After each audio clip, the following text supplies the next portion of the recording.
All right, folks, let's get started. I had the same stuff. You had it. It was on slide. If everybody could just take a seat. I'll talk to you later. Hi.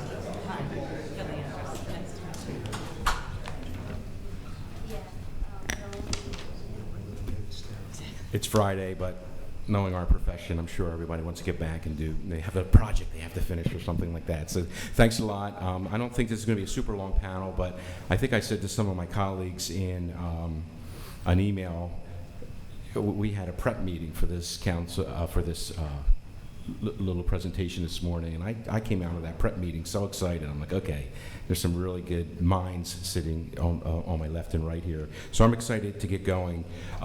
My name's Angelo Alberto. I'm the president and CEO of City Invincible Architecture and Urban Design in Camden, and I'm also the co-chair of the South Jersey Regional Council. I just took over from Andy Bush, who most of you know, and I want to make sure I mention his name because I enjoyed serving with him and learned a lot from him as well.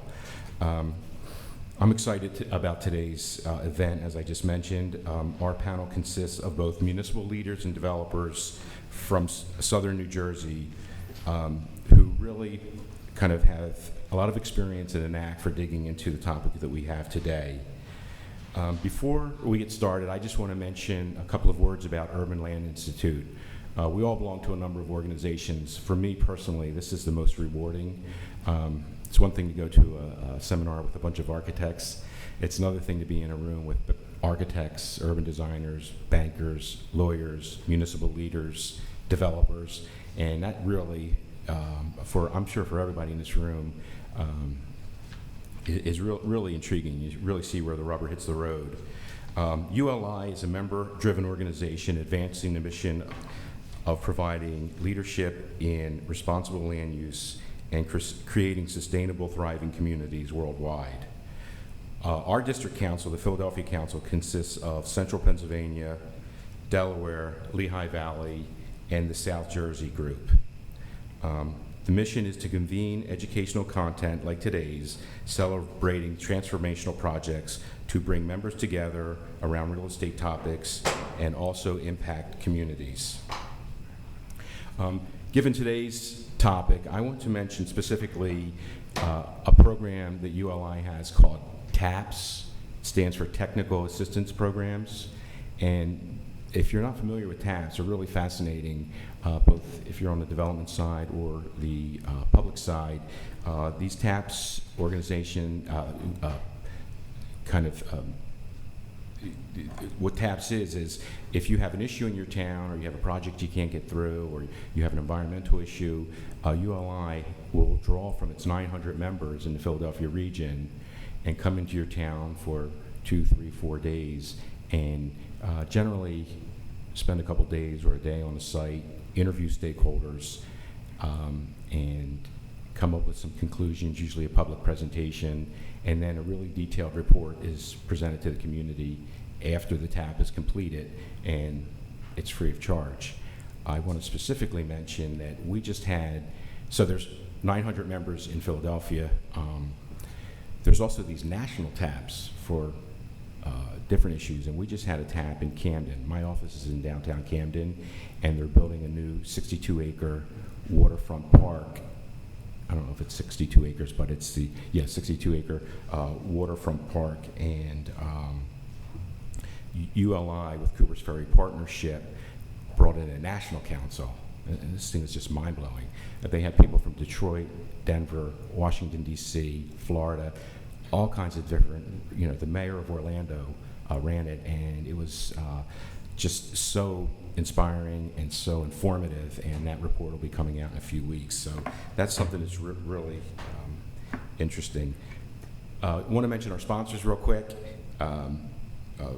Marathon Engineers, who all of you know, Rick Riccardi and Dave Fleming are here. They're sponsors, and our office, City Invincible Architecture and Urban Design, are sponsors.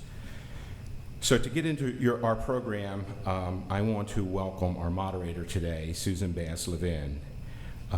Susan is the President and Chief Executive Officer at Cooper at the Cooper Foundation, at Cooper Hospital, an academic medical center committed to world-class patient care, education, and research. Susan, why don't you come up? You don't have to read that. I don't have to read the whole thing, but so I'll just say this. I've really had the pleasure of working with Susan, and that says it all. I mean, as I say to my office with 2 project managers that are women, the women are taking over the world, okay? I'm convinced. Sorry, guys. Yeah, I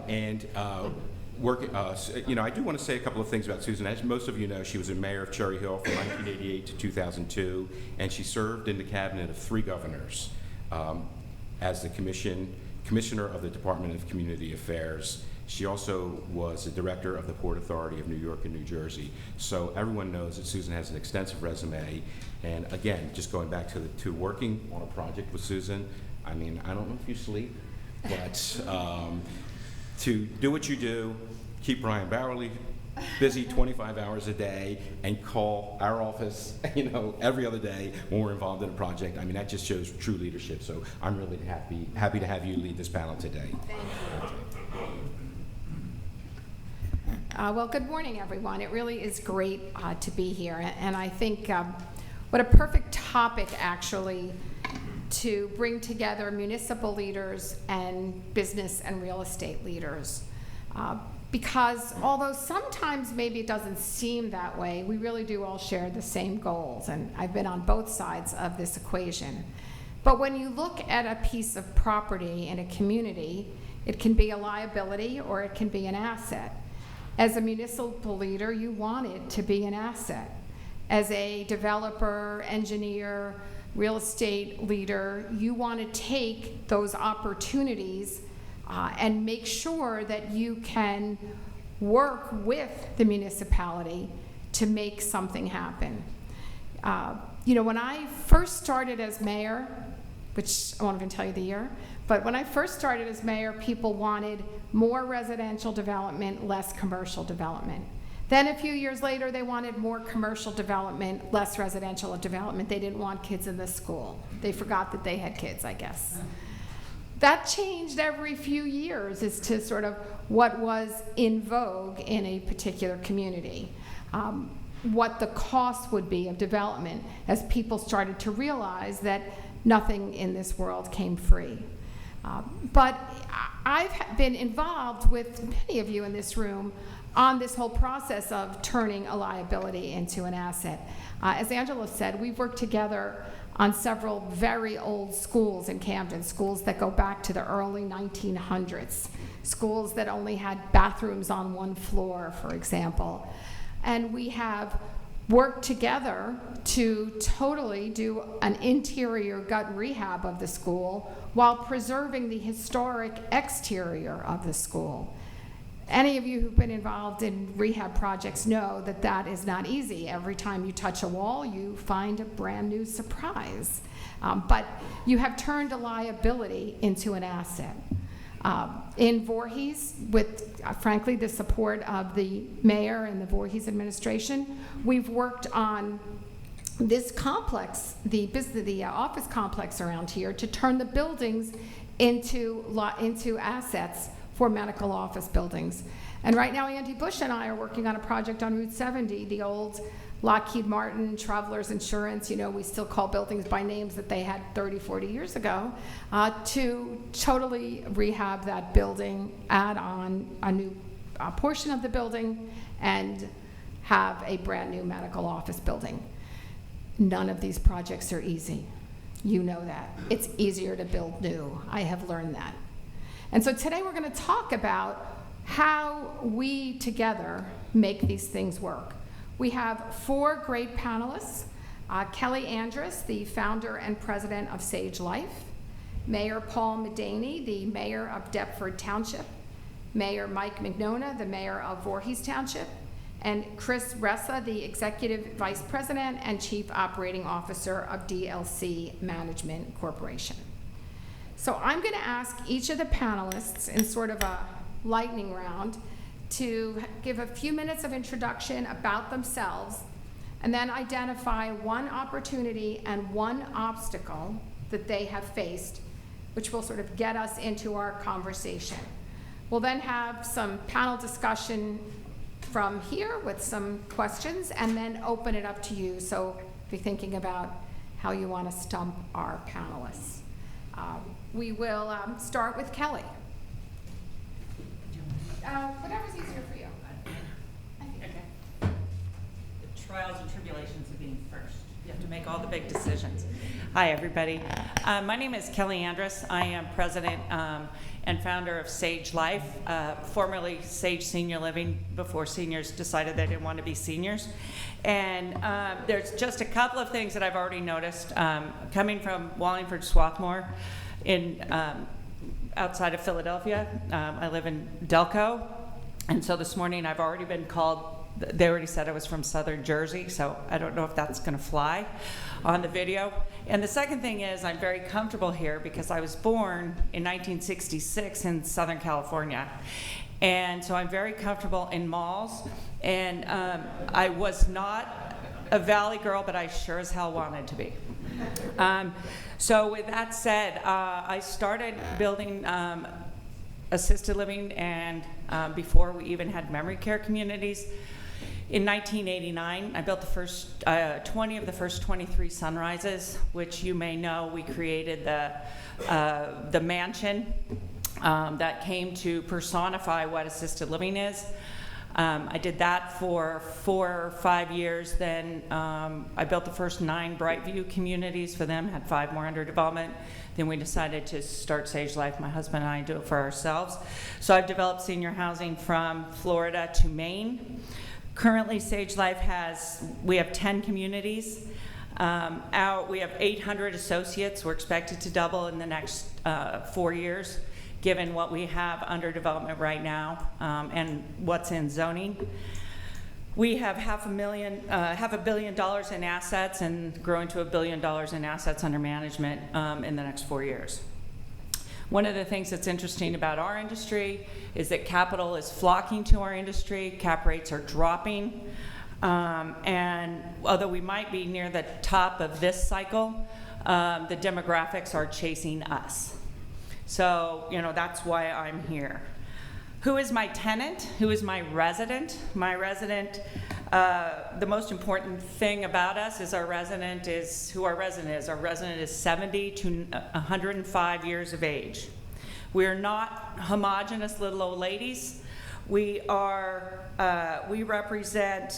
30% of the global spending is controlled by people 60 and over right now. We are predominantly women, and women control 2/3 of all consumer spending. The world needs to get used to gray hair and middle-aged people and older people. Middle-income seniors are expected to double from 7.94 million in 2014 to 14 million in 2029. So, who am I? My resident. I walk, I shop, I travel, I buy gifts. I send handwritten cards and I send money in the mail. I don't accrue debt. I go to church, I pay taxes, and I vote. I have conservative family values, but not necessarily conservative politically. I am pro-technology, but I'm not technology native, so don't talk down to me. I probably have as many iPhones in my pocket as you do. I just might not be able to remember the passcode. I'm resilient, and I don't suffer fools. I've had enough BS shoveled to me over the years. I don't accept it anymore, and I see it coming towards me. I have, on average, my resident pays on average between $3,000 a month and $12,000 a month in rent. And I have within a reasonable standard deviation between $500,000 and $2.5 million in assets. Some people think I'm sexy consumer with those demographics. In my communities, I wrote off $22,000 in bad debt last year in uncollectible rents. So what is the opportunity for me? I live in my hometown. I want to stay. My resident wants to stay in my community. I want to stay near my kids. I was having a drink. Yes, I drink. So do my residents, including at Sage Senior Living or at Sage Life. Most communities, you get 2 drinks included in your rent. And that's per day. And that's because I'm not a hypocrite. So I was sitting at our bar drinking a glass of wine with one of our residents and just opened a community, Malvern, Echo Lake. It's a lovely 250 apartment, independent assisted living and memory care community. And she said, my residents asked me why I live here. And she said, because I live in a cruise ship that never leaves my grandkids. And that's why I am a proud, and that combined with my California mall days, that's why I have sought out redevelopment at malls, because I want to reinvigorate the corner of Main and Main. So I think that there's a significant alignment, as was just outlined, between malls and government and community. What these redevelopment opportunities offer us is transportation often.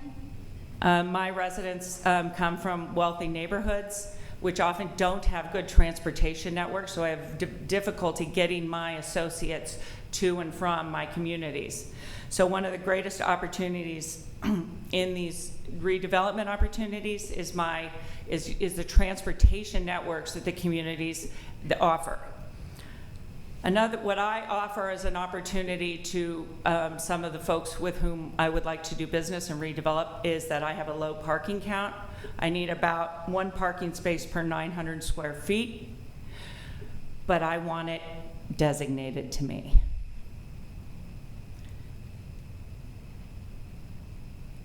Our biggest threats in these redevelopment opportunity is vision. Vision from the government, vision from the developers, vision from the co-tenants.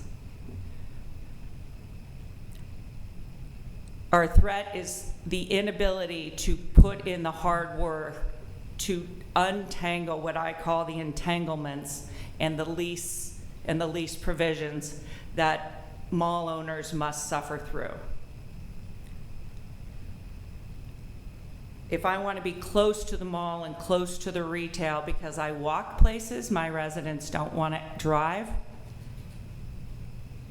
the dedicated parking issues become outsized. If I'm in an out parcel, the issue there is I need to walk to where I want to go. So our biggest threat is the disentanglement of these lease terms that you all live under as mall developers. Thank you.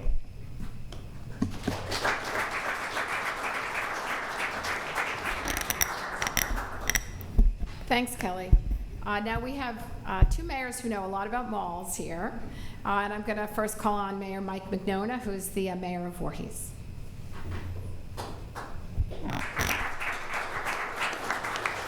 Thank you, Susan. Good morning, everybody. I also drink. A little bit about myself. I grew up in Camden, moved to Voorhees in 1985. Privileged to be the mayor now for 15 years. If you take a look up there at that picture, you'll get a good idea what happens when you're a mayor for 15 years. I wish I still looked like that, but I don't. I am here to talk about the very site that you are at today, the Echelon Mall / Voorhees Town Center. Susan mentioned opportunity versus obstacles, and this is a perfect example of both. This was a former airfield that in 1970, the Rouse Company built this very Echelon Mall. Early on, it thrived, had 5 anchors. It was 1.1 million square feet of retail, second only to the Cherry Hill Mall. It had a movie theater, it had a tavern, it had Sears, Boscov's, Macy's, again, 5 anchors. Unfortunately, at Strawbridge's, yes, and in the 2000s, the business started to decline for a lot of different reasons. 3 of the anchors left. Macy's and Boscov's were kind of left behind. In 2003, Rouse sold this site to the Pennsylvania Real Estate Investment Trust. Many of you know PREIT. At that same time, they paid $15 million for it. That same year, we declared it an area in need of redevelopment to help them move forward and help them make the process successful. After many different options, including bringing in a Walmart, which for some reason the residents went crazy over, they decided through public meetings and input from the local government and from the residents to come up with the idea of a town center, a mixed residential and commercial use with a restaurant row. So we approved 425 units that are full right now.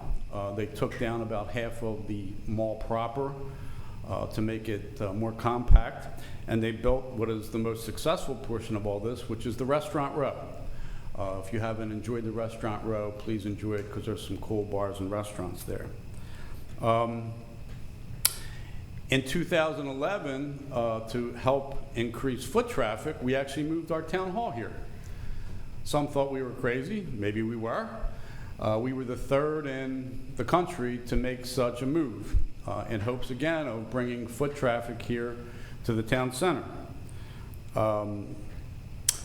We broke ground in 2007. The town center, at least the restaurant and residential portion, thrived. Unfortunately, the retail portion continued to struggle. The goal was to make this town center the downtown that Voorhees never had. Voorhees has always been a township of developments. There was never a downtown.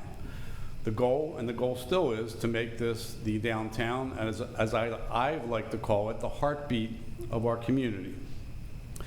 We've done our part in helping generate that by bringing many, many events here, our Halloween festival, our beer garden, a farmer's market, our holiday parade, movies in the park, drive-in movies. And again, while the restaurant and the residential have thrived, the mall proper continued to struggle. In 2017, PREIT sold the property to a company called Namdar. In the 12 years that PREIT owned this property, they invested $15 million in the property. Namdar bought the property for $9 million in 2015. We met with Namdar, and we were very excited about a partnership with Namdar, and unfortunately they were less and have been less than a proactive partner with the township, forcing us to take some steps to encourage them to do some things. We passed an ordinance that gave us the ability to take it by eminent domain if need be. That got their attention. We passed we declared it a business, a BID, a business improvement district, which gave us the opportunity to impose a separate tax because in our mind they weren't making necessary repairs and improvements. That got their attention. Why has this particular site not been successful from a retail portion? Well, there's a lot of theories. The most popular theory is online shopping. Whether that's true or not, I don't know. Another theory is the fact that this mall is now almost 50 years old. Perhaps that's the reason. My theory is, and I was discussing it with a couple people earlier, is that this particular site is landlocked. Nobody would ever build a mall or a shopping center in this location. They are only built on major highways these days. So at this point, we are now under a redevelopment agreement with a company that wants to come in and wants to give it a facelift and is very excited about the opportunity to make it the heartbeat of our community again. They have partial approval for 180 townhomes. They want to make the food court through a concessionaire's license, sort of a brew pub, Xfinity Live kind of atmosphere, which is a great idea. And they have many, many different retailers that they believe are looking forward to coming in. What are we doing to work with them? Well, one of the things that used to be a taboo, but is not a taboo event anymore, is called a pilot. I know you're all familiar with a pilot. The township has seriously considered a pilot to help encourage them to come in here. We've extended the redevelopment zone to give them more options here. Clearly, the heartbeat of our community is on life support. So we're doing whatever we can to encourage them to be successful and to continue to get more people here. So this site, again, has been both an opportunity and an obstacle, but we're going to continue to work with this developer. And if any of you are interested in coming on over here, please let me know, or let my colleague Mario Di Natale know, because he's been working very hard to help make this place successful. So thank you for coming, and thank you for choosing Voorhees as the site of this.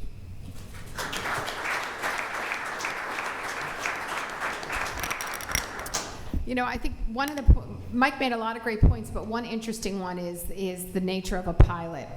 In the years that I was mayor, we would never have considered a pilot. The residents were opposed to it. They didn't really understand it, but they were opposed to it. And it just became too difficult to sell. And so even though that might be considered as a really great incentive, it was one that we just took off the table immediately. So Chuck Kahn, who's been the mayor for the past 8 years and came in with the mission and mandate to redevelop a lot of the old commercial properties, immediately set about saying, we're going to give pilots. We're going to make it attractive so that people come here, because it's not just about the fact what happens today. You have to think about, they're not paying taxes now, so something's better than nothing. That's how most of us live our lives. And if we look forward, then we have a solution to a problem. But it's, you know, from your developer perspective, you think, oh, well, this is simple. Of course you would do it. But from a municipal perspective, you have residents who are saying to you, no, no, no, no, no. So it takes some time to build consensus. And I think that's kind of probably where you all are at now. And so with that, we're going to bring up Mayor Paul Medani, who's the mayor of Deptford Township, and he also knows a lot about malls, right? Thanks. Mike, it's good to meet you, too. So good morning, everybody. First, I want to thank ULI for inviting me and us to be here. It's a great opportunity. So Mike mentioned his picture up there. I gave him an old picture, so you can't see what mayorship did to me. So, and also, we had a conference call before this just to give us all the speakers an idea of what we were in for. And I told Mike, the mayor of Voorhees here, that, you know, in Deptford, we consider ourselves geniuses because of how well our mall is doing. But in reality, it's the location of the mall. We're not geniuses. We're very fortunate to have the highway system, just the solid location, 10 minutes from Philly, et cetera. And so that's why the Deptford Mall does so well. But anyway, myself, I've been the mayor for 13 years, on council for 19 years, on the planning board for 20 years. So I've seen a lot of change come to Deptford Township. I grew up there. I was born in Deptford, and I remember when the mall wasn't there, we used to play there. And the mafia used to dump their, well, whatever. We won't get there. So anyway, but Deptford has certainly changed from a community from when we were kids to what it is now. And we're basically a retail-based economy. And Amazon was mentioned, which it's going to be mentioned again. Online shopping is our nemesis. We're hoping in Deptford Township that folks aren't going to want to order food into their house, order a movie off Netflix, play video games, and just sit in their living room the rest of their life. Our goal is to, I think the Governor Christie said it, get the hell off the beach. Well, we want people to get the hell out of their homes and go shop and dine and come to maybe this, like a town center, or come to a Deptford Mall and shop at one of the restaurants. So one of our goals in Deptford is to build the mall area up with different uses. We have great dining over there. Thank God we had some liquor licenses available, which is always a problem in the state of New Jersey. And it's still a problem in Deptford, but we have major chains that moved in. We got a great variety of dining there. We've concentrated on bringing entertainment uses around there. We have things like a trampoline park. We have a new movie theater being planned, et cetera. The mall is under renovation. Sears closed. And, when places close, too, everybody doesn't realize that that's a big loss of jobs for folks, too. Sears employed a lot of people, but, thank God the mall and Macerich and their partners are renovating that, and we're very excited about it. It can never happen quick enough. We were just talking about how long construction takes, et cetera, but we're going to have some good uses moving into the mall. So we're also concentrating on branching out from retail, like I said, with entertainment, but also medical uses. We attracted Nemours to Deptford Township, which is a world-class hospital. It's down the street from the mall. Inspira has planning board approval. I know I met some folks from Cooper here. You're always welcome to come to Deptford Township and open up an urgent care or whatever. Some things fascinate me, too, as a mayor. Deptford Township has 32,000 people, 18 square miles. I just told you about our location. We have one urgent care in Deptford Township. I don't understand some of the market dynamics that go on. And we're surrounded by 11 towns. So there's a population area around us that demands medical services. And like I have to go to the doctors in Woodbury. Some things just don't make sense to me. So anyway, some of the things about the mall, too, we concentrate on safety at the mall. We all have to know that it's safe to come and shop there. We have 70 officers on our police force now. When back in the day, I remember when I was a kid, Deptford was patrolled by the state police, believe it or not. And I'm aging myself despite that picture. But anyway, so now we've grown to 70 cops. We got a police substation in the mall. We have license plate readers. We work with mall security. We meet with them on a monthly basis to ensure the safety of our shoppers and our residents coming there. And so far, it's been very successful. And we all need that reputation of being safe and secure. So we're also and I mentioned I was on the planning board for 20 years. What we're trying to do in Deptford is plan for the future. Planning, I'm the most impatient person in the world. I want everything to get built yesterday. But I also realize that some folks mentioned that there's different dynamics at work. Sometimes the new thing is malls. Malls were built up, and some of them weren't built in the correct places. They're in the papers how they're closing, et cetera, et cetera. But we're trying to plan for the future and try to predict what's going to happen in 5, 10, 15, and even 20 years from now, which is impossible to do with a lot of the things that work here. But that's what we try to do. We make pretend. We make up scenarios, and we try to forecast the future and, to see what's going to happen. So I do want to speak on this, too, before I sit down. There's issues that we all work with here. And in Deptford Township, what we try to do is we try to pride ourselves on being business friendly. Mike spoke about that. All the towns, if you're smart, you want to do that. You want businesses to know that they can come to Deptford Township, go to the construction office, get a permit. The folks are going to be friendly there. They're going to help you. They're not going to be adversarial. They want you to come to Deptford Township and work through the process. And if it doesn't work out, it doesn't work out, but it's not an adversarial relationship. We build relationships, and that's what we're aiming to do with not only the folks who are building the places, but the developers and the engineers and the architects and everyone who comes in, ask questions. What do you guys have? What can you do for us, et cetera? What we can do for you is make that process easier. What happens in the state of New Jersey, they do everything they can seemingly to make it hard. All the agencies, DEP, EPA, all of them, they all got good folks working there, but the entanglements that you got to go through just to get things built and done and land swaps and just the awful stuff that you have to live through. Our mall right now, PSE&G, and I don't know if any folks are here from PSE&G, and if you are, talk to me after the meeting, but they're trying to get, I think it's a transformer, and they've been working on this for months. And things like that shouldn't happen. It shouldn't be that hard to unentangle some of these things. NJDOT, Route 47 runs right through the center of Deptford Township. We got 6 state highways that border Deptford Township, either run through it or skirt Deptford Township. Route 47 is a wreck. It has to get paved. They started talking to us over 3 years ago, and they're still in the planning stages. That doesn't make sense. It can't be that hard to mill and pave a road. And look, I'm not negating it. There's engineers in the room here. I know there's stormwater issues. There's a lot of things that go into it. But come on, like really, we have to get things moving, and we all have to work. And especially local officials, everything moves up, county freeholders, state assemblymen, state senators, et cetera.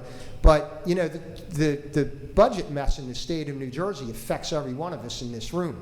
And they can't cut money loose to help economic development while they're struggling with health costs, pension costs, which are out of control. We're buried here in the state of New Jersey.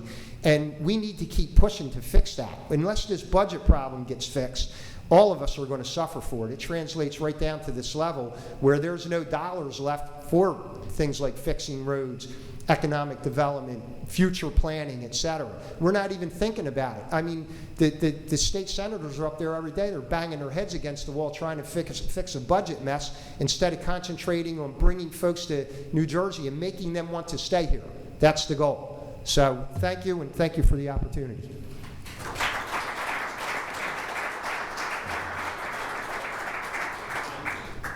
So we have two business-friendly mayors who've identified in a very short period of time lots and lots of obstacles. People like to shop online. I mean, my daughter, who was a teenager, you couldn't pull her away from the mall, right?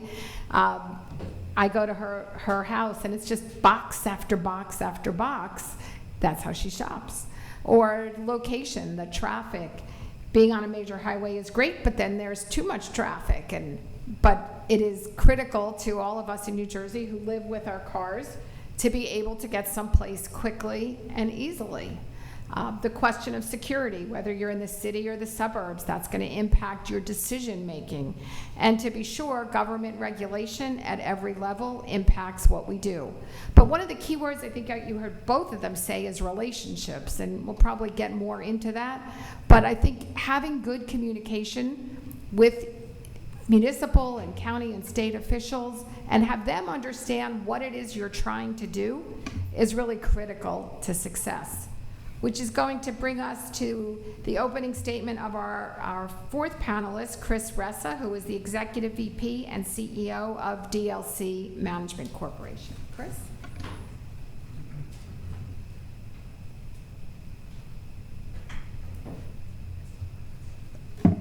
So I just want to thank everyone for having me. I have a little less gray hair, but I do have a bald spot that's coming in right here, and sooner or later I'm going to have to shave my head. So I work for DLC Management. We own and operate about 18.5 million square feet. It's over 90 shopping centers from, call it Minnesota to Texas to Florida to Maine. We have offices in New York, DC, Chicago, Atlanta, Dallas, and Buffalo.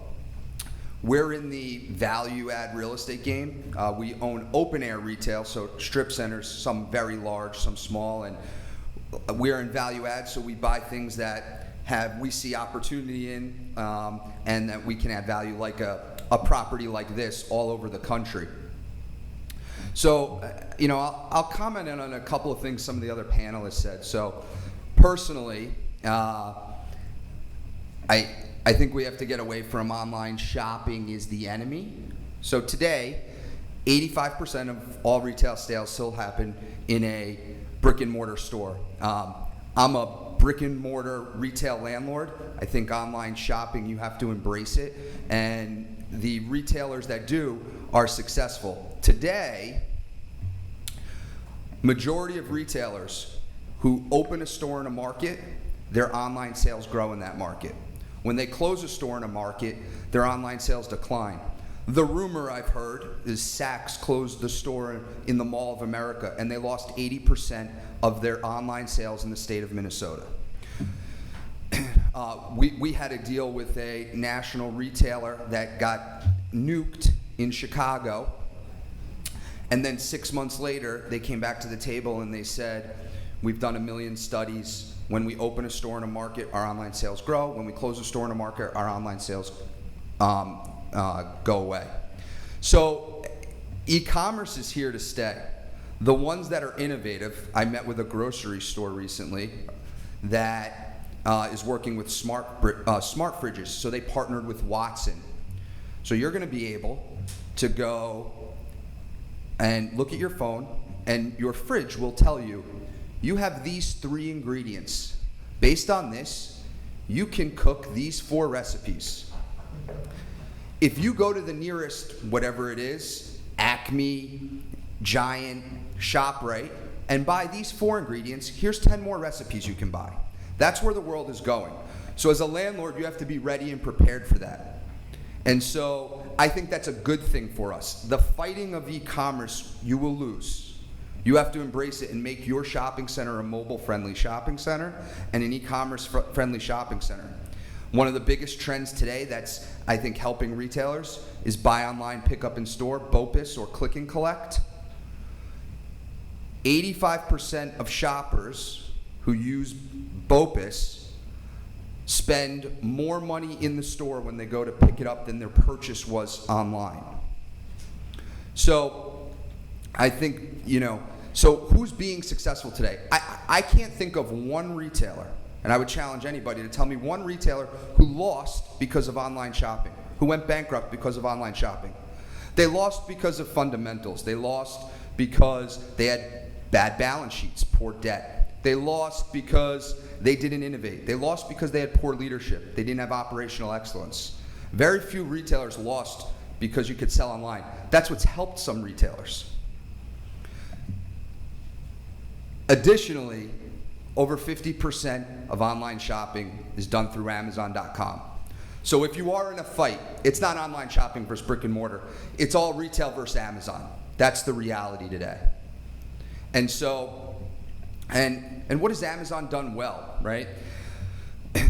The 3 things I think that if you do well in today's environment, you will succeed. They provide a value proposition to the consumer, they are convenient, and they provide a good experience. And so for some consumers, convenience has a cost. They don't want to pay for that, or they can't afford to pay for that. Others are willing to spend as much money as possible to make things convenient. Everybody's looking for a value. And today's day and age, as millennials and Gen Z continue to grow, they're looking for something experiential. So the retailers that provide a value, are experiential, and are convenient are winning today. And you look at the off-price retailers in TJX and Burlington and the likes of Starbucks and these tenants. They're the ones that are succeeding today. So from an opportunity standpoint, one of the biggest opportunities I see is, so the entanglement of these leases, what Kathy was talking about is I have a lease with Walmart, and Walmart says I can't build multifamily or medical. To me, that's an opportunity. It's allowed me to monetize things that other developers have not been able to.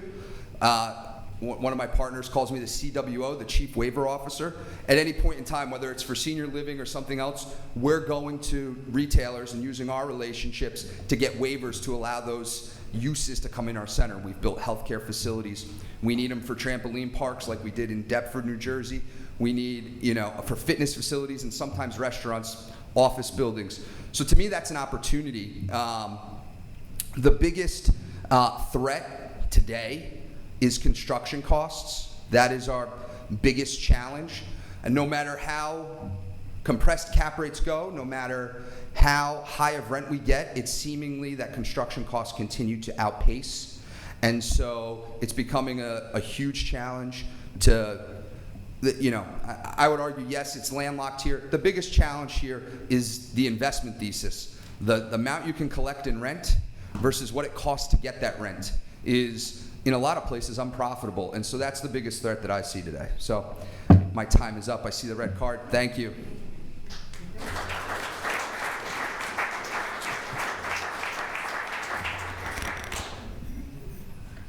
So I think that was sort of a perfect summary of what went on. I know that I shop online and then I return in the store, but I always buy more when I return.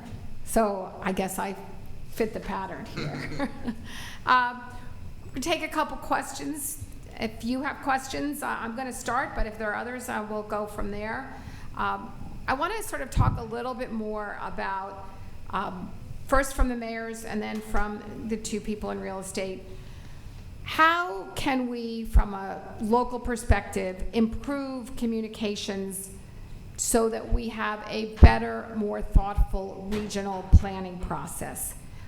And from the developer side, I'd like you to sort of also add in, what have you seen in other places? You work outside of South Jersey. What have you seen in other places that works? So, Mayor, we'll start with you. Well, regional planning, if I can focus on that, that's a big topic with me. And I've been talking about this for years. And an example is, and I don't know if this is a great analogy, but it is for us in Deptford because it affected us. So the Deptford Mall is a huge retail area. Everybody knows the Deptford Mall. Right down the street on 42, they decided to build outlets. And that never made sense to me on a regional planning thing, because why are you hurting one of the biggest retail centers in South Jersey and building an outlet a mile down the street? And one of the reasons for that, and here's another issue that I have, we don't like to call problems, we like to call them issues in Deptford. And so it's tax abatements and pilots. Someone mentioned pilots, but there's also tax abatements still alive in the state of New Jersey. And all that does is that pits neighbors against neighbors. If my neighbor is offering a tax abatement, where is that business going to go? It's going to go to my neighbor. Thankfully, Deptford's location dictates that even with tax abatements, there's still developers and folks who want to move to Deptford Township and open up their business. But we've lost businesses to tax abatements and what I call poor regional planning. So that's a great topic that has to continually be explored. Thanks.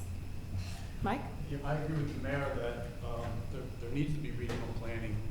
We've all heard the theory that high tide raises all ships. I hope that's true. We're fortunate here in Voorhees to have a very good relationship with the County of Camden. In fact, right across the hall is the Camden County Improvement Authority that we work very closely with. So yeah, there's a dichotomy as to if one business affects another. We in Voorhees are very fortunate to have many different hospitals here in Voorhees.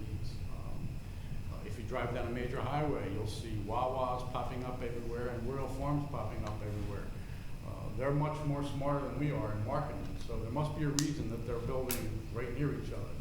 But obviously, regional planning is very important, and we're very fortunate to have a great relationship with the county. The state's a little not detached, but Detached. Detached. I'm not a mayor anymore. One of our biggest, and I'm going to use the word challenge, Paul, is the state highways that run through our towns, and Route 73 happens to run through Voorhees. So, getting anything done from a traffic perspective is a nightmare and takes a long time, but we work through it. So Chris, what have you seen other places that we don't have here? I think this. Or we could do better here? So this is in my opinion, this is a challenge that's not unique to New Jersey. This is a challenge that's everywhere. I mean, I think that I think the first thing you said was the communication. What can we do in communication? I think having a line to someone who actually can make a decision in the municipality is critical.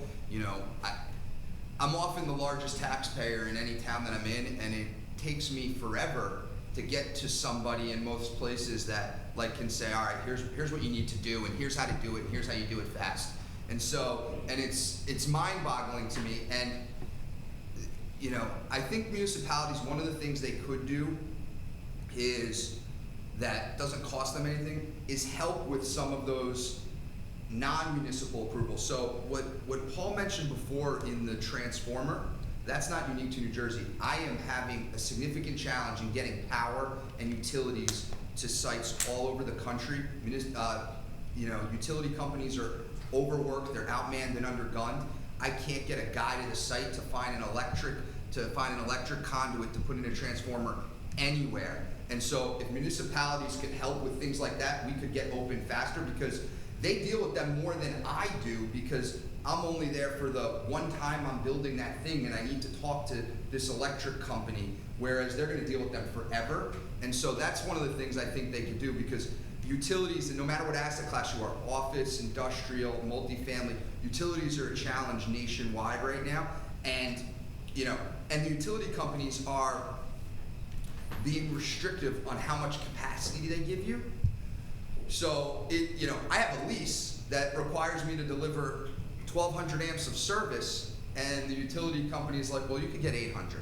And so I'm obligated by this lease that I just signed, and I have this utility company who's, you know, because they only have so much capacity to give you power. So the utilities are a big problem, and so I went on a tangent, but to the extent that municipalities could help with things that like that are one-time events for landlords and developers, where we're not going to deal with, you know, potentially PSE&G nearly as much as the community will. And so how does the municipality build a relationship with PSE&G so it doesn't take me 6 months to get a transformer and electric to the space? So before I go to Kelly, I'm just wondering if either of our mayors have a thought or response or a solution. I don't know, but that's why this is good, because that's a great point. We try to develop relationships. One of the issues is you build a relationship and then the person leaves. Totally. Yeah. So, but like with PSE&G, yeah, we had a person there at PSE&G for years. He left last year, and that's why we can't pick up the phone and do that. But great point. I mean, I should be concentrating on that as a mayor. I think I do, but you know, that's why I'm here, to hear things like that. Right? I agree. We are, as mayors, the first line of fire. Yeah. We're the easiest to get a hold of, we're the easiest to call when your power goes out, when there's an accident on the highway, when your, God forbid, your TV or cable goes out. That's where, especially in the middle of an Eagles game. So we have established a very good relationship with utility companies. I have cell phone numbers. Our chief of police has cell phone numbers. So it's very important, because, as I like to say, that's the quality of life that people care about. You know, they want their TV to be on, they want their streets plowed. So it's the quality of life, but those relationships are very important. So do either of your towns have economic development officers, or, you know, a We do. job? Yeah, you know, for definitely that? does. I'm sitting right over there, Mario Lee the town. We are our deputy mayor, and he's done a great job in economic development and community relationships. In spite of the obstacle that this site has presented, you know, Voorhees is thriving economically. Because I find that those people are often, they do much more than just whatever their job description might be. They're Well, now almost like the everybody ombuds. I was talking quantity. You know, that things like, because I know this firsthand, you know, the utility issue, you know, that's often a good place to start, because they are more likely than almost anybody else in town hall to have that relationship or be able to figure out how to get one. I've also found that the chief of police gets the attention to fairly quickly. Yeah, no doubt. Yeah. Yes, that's definitely true. That's definitely true. If I may, Kelly? Yeah. I knew when there was mayors. Is this going to be a problem? Yeah, no, so there is a regional planning entity in every area, and only from Pennsylvania north is it ignored, and that's called your county. And I've developed all over the country. I built a 7-story high-rise in Wallingford, Swarthmore. The county voted against my project 3 times, and nobody cared. The county in areas in the rest of the world is the one that does the regional planting. There are regional schools, so they are concerned. They're not these tiny little individual school boards who have to fight for the outlet because the schools are funded locally in some jurisdictions. So the issue is the small township structure is inherently pits one township against the other. And so if you were to go to Maryland or you were to go to Virginia, I don't know what goes on in Delaware, you just kind of just drive through it, but In Virginia and Maryland and other states, you have to, you go through the local planning people and then you go through the county planning people. And they are the ones that are concerned about the region. I don't understand the township structure. I have now lived in it for 15 years. I still don't understand its super importance, its outsized importance relative to the county. Well, with 565 towns, I don't think we're going to change that anytime soon. So I'm a shopping center developer. I develop in both Pennsylvania and New Jersey. And what I find is I can get a project done approval-wise and time-wise about half the time in Pennsylvania than I can in New Jersey. And one of the big problems is in Jersey, the county has an outsized function, a little different from her. In Virginia and Maryland, the county grants your approvals. Here it's township. But in New Jersey, you have to go through the county for your roads and stuff. So it's like a whole other layer that I've had project delayed for 6, 8, 9 months trying to get the county on board. And then the other thing, the liquor license. The liquor license, one of the things that's really helpful in Pennsylvania, it's still a township by township model. And I know New Jersey trying to change it, but you can move licenses within the county from township to township. If New Jersey could do something like that, it would free up, the little hole-in-the-wall bar in Camden that can't make it anymore, and it could go to Cherry Hill, or it could go to, Morristown instead of, Morristown sold liquor licenses for $1 million. Yeah, that's a great idea, because especially if you look at some of the smaller towns, the older, smaller towns, the number of liquor licenses that they have is totally out of proportion to what they're actually going to use them for. So a restaurant guy comes in, he says, I can develop in Virginia, which I can go pull a license over the counter and spend $100. Or I go to Pennsylvania, it cost me $300,000. Or I go to New Jersey, Voorhees would probably sell for $750. Morristown or Cherry Hill $1 million. Well, that just comes right off the rent. It just comes right. So that's the difference that I see. And DOT is much harder. Yes, we've had some dealings. I think that the state agencies just get harder and harder. And you sort of think about it and you think, well, it was really hard 15 years ago. How can it be harder? But somehow each project incrementally just seems to get tougher, Susan, or at least longer. And part of it, one second, Yeah, I'm going to yeah. go to you. Part of it is that the number of employees in these departments has been cut dramatically. So they literally do not have enough people to do the work. DOT, the number of engineers is a fraction of what they once had. So you have a big project that they have to review, and they literally don't have the people power to do it. And DOT charges you for that. Yeah. That's a project down in Turnersville. It's a lead length or project that we had approved. I did one in Pennsylvania. I got it approved in Pennsylvania in half the time. My traffic engineering was a third of the cost, and I didn't have to pay New Jersey DOT $200,000 for development. Yeah, we're doing that now too. Paul? Yeah, there's a world out there, and you brought up the point. We, both mayors talked about, we kind of pride ourselves on being business friendly. I've been on the planning board for 20 years, and every approval, what I have to do is preliminary and final planning board approval. You got it. Anything you need from us, you got it. And then I have to caveat it with all the outside agency approvals, and that's when all hell breaks loose. Yeah. It's the county, it's the state, it's we've approved projects years ago that are still going through county road approvals and state whatever DEP and EPA problems. Yeah, so it's a big deal. And liquor licenses, I can't agree with you more. I mentioned here that we're fortunate to have, we could use more at the mall. Our liquor licenses, and I'm not sure, and my township clerk is here today, and she handles all those headaches, but liquor licenses in Deptford are going for well over $1 million. Yeah, so the lobbyists up in Trenton are going, well, wait a minute. I just spent $1.2 million for a liquor license, and now you're going to let, Joe's whatever bar have a liquor license in Deptford Township? No. So it's that battle. We work on that all the time up in Trenton. I know I do, trying to get legislative fixes to this stuff. Even things like we have a new movie theater being planned. Let that movie theater have a liquor license.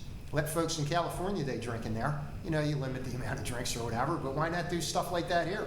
Bowling alleys Some have liquor movies you just licenses. need a drink, you know? Yeah, I One know. of the things There's that- a lot of drinking going on around this place. It's not just the time, which obviously is valuable. It's the frictional cost to do that, right? Expediters, land use attorneys, engineers, and they're just billing hours, and you start to get to a point where you call mercy and you say, you know what, this isn't profitable anymore. Yeah, I can remember walking into a room of professionals, you know, the township professionals, the developers professionals, and I'm thinking, you know, this is like $1 million a minute kind of thing. I'm going to start with Kelly on this one. And Kelly, if you could just talk about what it is that makes you choose a new site. What's attractive to you, and also what are the obstacles that you look at? We have a pretty specific demographic. We're looking for median home values within 17-minute drive time of $350,000 to $500,000. So we're in fairly upscale markets. We will consider the impact of density on those medians so that we can drop the median a bit if it's a very dense area. We look for good infrastructure. We look for stable utilities. For instance, you know, if the TV goes out, or, you know, I'm dealing with older people, you know, I got to keep the lights on literally.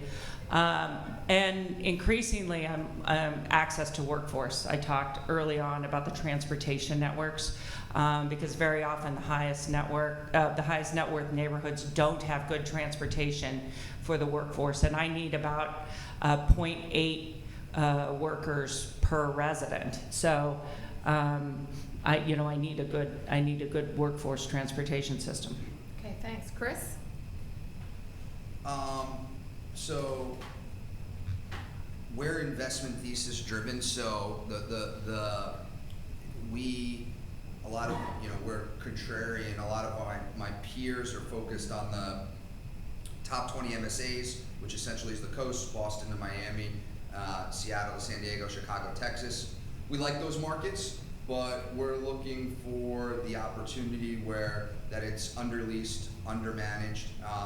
We are, you know, our minimum threshold investment is $30 million, so that limits a lot of places for us, and so we're a nationwide platform, because if I were to look in any one market, call it Philly or Pittsburgh or Atlanta, I could sit around and look for something that was broke but could be fixed for, you know, and over $30 million, I could, you know, 5 years and never find an opportunity, and so that's why we have an infrastructure nationwide. So we get into, after the investment thesis, we get into the demographics and the infrastructure and things that Kathy just said. But the first thing that's driving the bus for us is the investment thesis. Is there a, you know, is it a value and a price point that we want to invest in, and then is it broken, and do we see a path that can be fixed? And it could be something of mixed use nature, where it's you know, senior housing with retail. It could be a multifamily. It could be purely retail. But we have to, you know, sit around a table and think through that there is a path there, and that's what drives the bus on site selection. Well, both of you are very helpful. So we're at a point now, we're going to take our Q&A. So if there are questions from the audience. Barbara.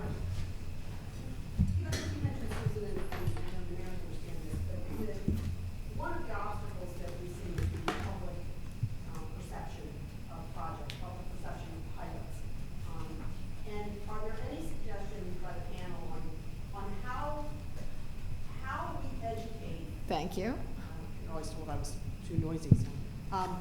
But how we get the public to appreciate the nuance that experience has taught all of you, but the public doesn't see it, you know.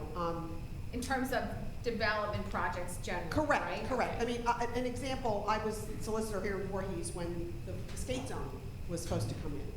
And the absolute public outcry against that project was crazy.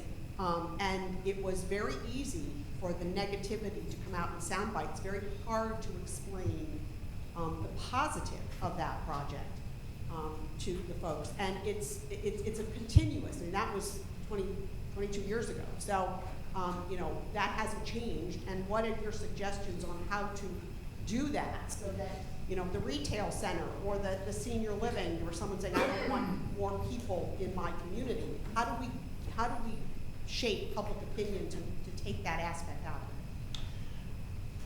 One of the things that I've done in my years as mayor, when a developer comes in, the first thing that I strongly suggest to them is that they meet with the residents that are directly affected first and work through the issues and work through the potential problems so that when the project comes to a public hearing, they already know the issues, they already know the neighbors, they already know the residents, they already know the problems.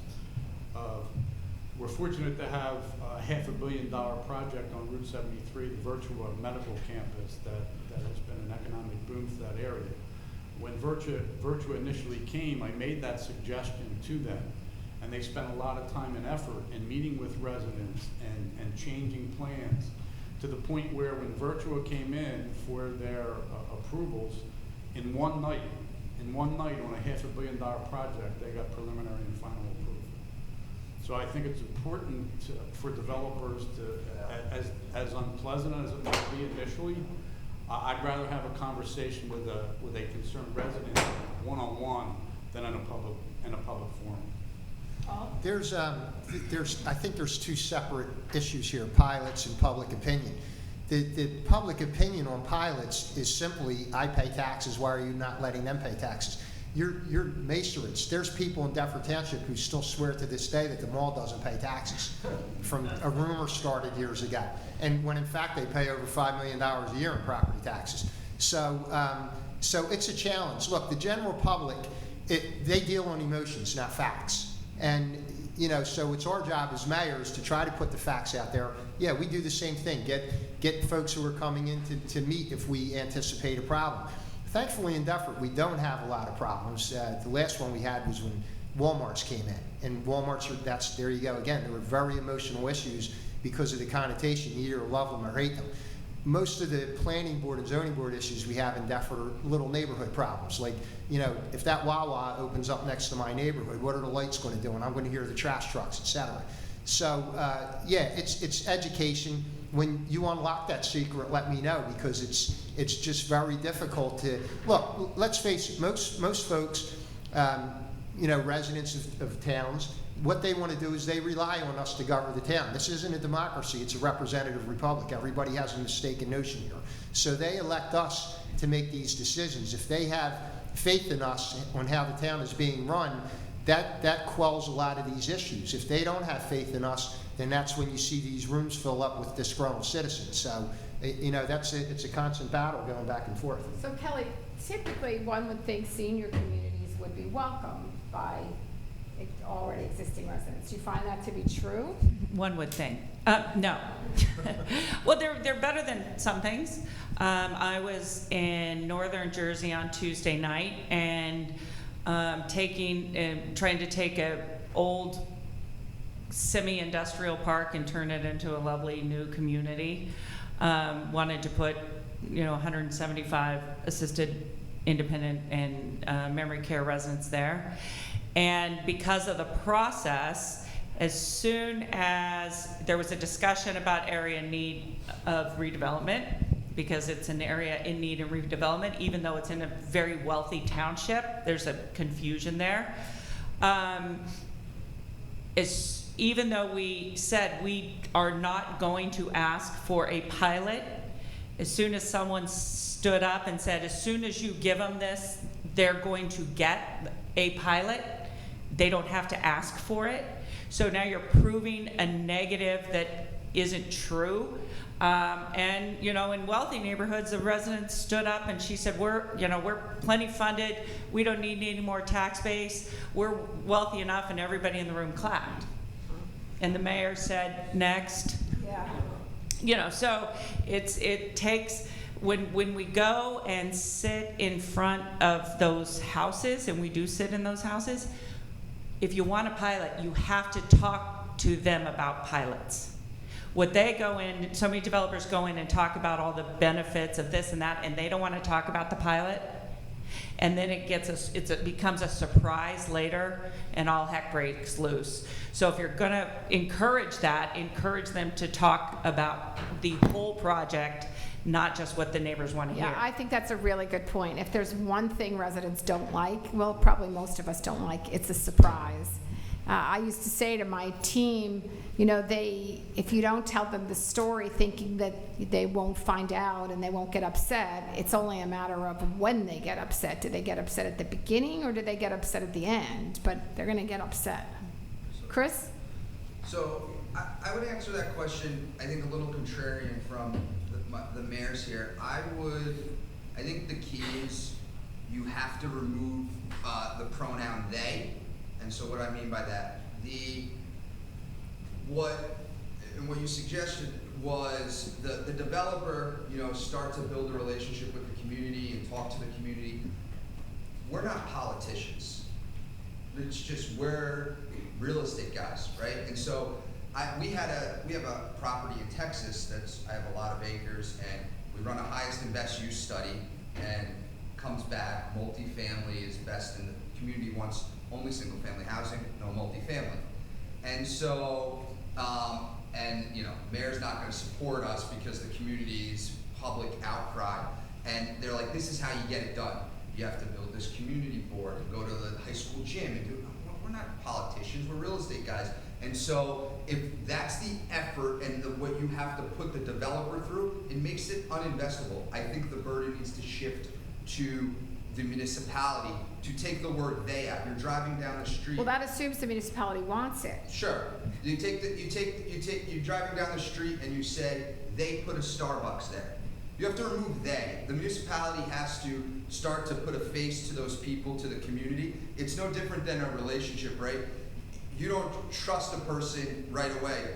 Bob says, you gotta talk to Joe. Joe's a great guy.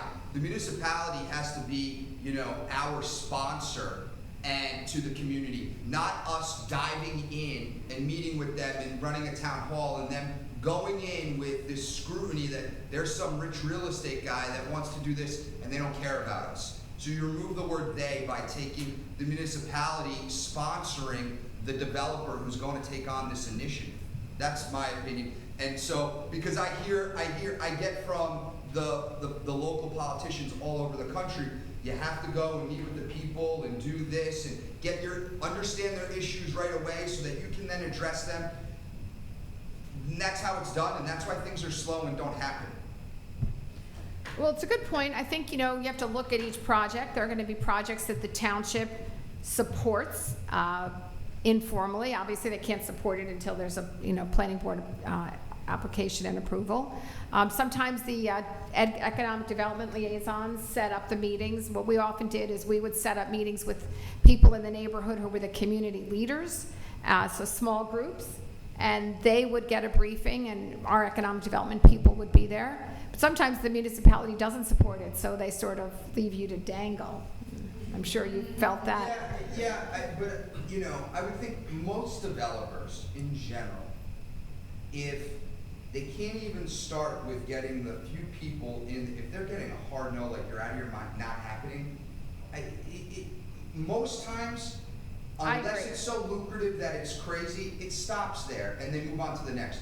I think that's the exception, not the rule. I think the rule is like the municipality thinks, okay, this makes sense. We understand the economics of this, the benefits. You're going to make money. The town's going to be better. And then they get to the public outcry about some lights of a Wawa, and it's like, and I have to be politician. I'm not a politician. Well, we're getting the sign. This will be the end, but I do think you make a good point, and I heard over and over again from developers throughout my career, if it's going to be a no, just tell me that. You know, just be clear to me from the beginning, or if it's you don't figure it out till the middle, but don't sort of string me along when you are the politician, you know the community, and you know it's never going to happen. Now, that's not an easy thing to say because, you know, there is a process, there's a planning board, governing body, blah, blah, blah, but you know, that's certainly a point well worth noting. We've come to the end of our time. I see Angelo giving me the eye and the little signs going up. So a very special thank you to our panelists. I think you've shared a lot of great information, and to ULI for sponsoring this. I'm just going to say a couple of words of thanks. Keep ULI in mind. I really want to thank Kelly Carey and Laura Slutsky from ULI Philadelphia. They do a fabulous job. They're the ones that really put this together. You know, it's interesting. I get this end this thing, and everybody wants to run out, but I do want to say something. I'm an architect, licensed architect, and a licensed professional planner. I generate my revenue through architecture. That's a structured profession. You know what you have to do. Planning is a little more esoteric, but that's really my love. And it was interesting, Mayor, that you started out with regional planning. And I wanted to ask Kelly a question about, you know, everything is, for the most part, it was heavily weighted toward retail and your transportation and things like that. But what are things about nowadays? Lifestyle, creating walkability, and every time, you know, I was a 17-year-old kid, and the big thing was to put on our varsity jackets from Gloucester County, go to the Deptford Mall, and get in scruffs with the Deptford guys, right? So we probably may have crossed paths, right? But one thing, I always, sadly, a lot of times the planning profession, although that's my love, I say we're down there with circus clowns and disc jockeys, right? Don't get a lot of respect. So the fact that you mentioned that's interesting. One thing that really bugs me is when you go into a planning board meeting, it's like a courtroom, right? It's not a community development thing. And we're doing things in our office now where you get these glasses from China, and we can walk through a whole medical facility. It looks exactly like it's built. Every time I drive by Deptford, I don't know if it's regional planning to some degree and a specific site plan, but I think there is room, and I'm not making a pitch for my profession, but I really think there is room in there for people, and I think it's a public investment, perhaps, that looks at Deptford. Every time I drive around Deptford, I'm like, man, every retailer in the universe is here, but it's like a traffic nightmare, and that's how it was designed, right? Traffic's a sign of prosperity, though. Right. We want a parking problem and we want a traffic problem. I get that. But to change the paradigm, to bring in the Kellys of the world, that layer of housing, mixed use, things like that, the paradigm has to change. And I can tell you that in terms of planning, there are tools out there that can really, Tony Nelson, I'm sure everybody here remembers telling Tony Nelson, he had 9 screens going with slideshows before the days of animation, and everybody who was against development took a vote, and they voted for mixed use, density, walkability, things like that. So anyway, that's a little pitch, kind of my wrap up of this. But this was really wonderful. Great to see a lot of friends here. The panel was beautiful, and I look forward to perhaps having some of you get involved in ULI in 2020. We're planning some really cool things for South Jersey. So another hand for everyone. Have a great weekend.